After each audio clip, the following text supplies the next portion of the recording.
Hello everyone, how are you doing? This is MD Tech here with another quick tutorial. In today's tutorial, I'm going to show you guys how to install the Telnet client on your Windows 10 or Windows 11 computer. So Telnet is a network protocol used on your internet or local area network, or LAN for short, to provide a bidirectional communication between different computers. And this is a utility that's included in Unix, Mac, and Windows devices. And on Windows devices, the Telnet client is included and installed on the computer, but it is disabled by default. So Telnet is typically disabled because it's not a secure protocol, because anyone that is monitoring the user's connection can see anything that's typed into the Telnet session in plain text view. It's not encrypted.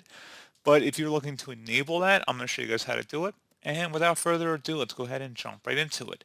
So all you have to do is open up the search menu, type in Windows features, best match. You'll come back with turn Windows features on or off. Go ahead and open that up.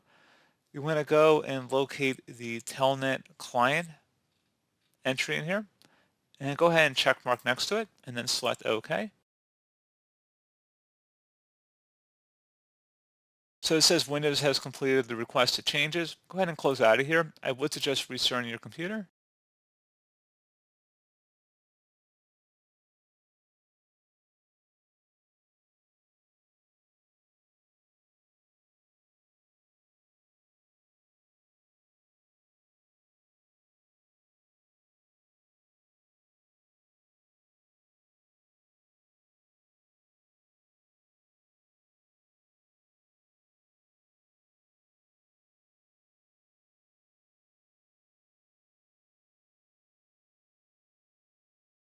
And there you go, guys. Simple as that. And as always, thank you for watching this brief tutorial. I do hope I was able to help you out, and I do look forward to catching you all in the next tutorial.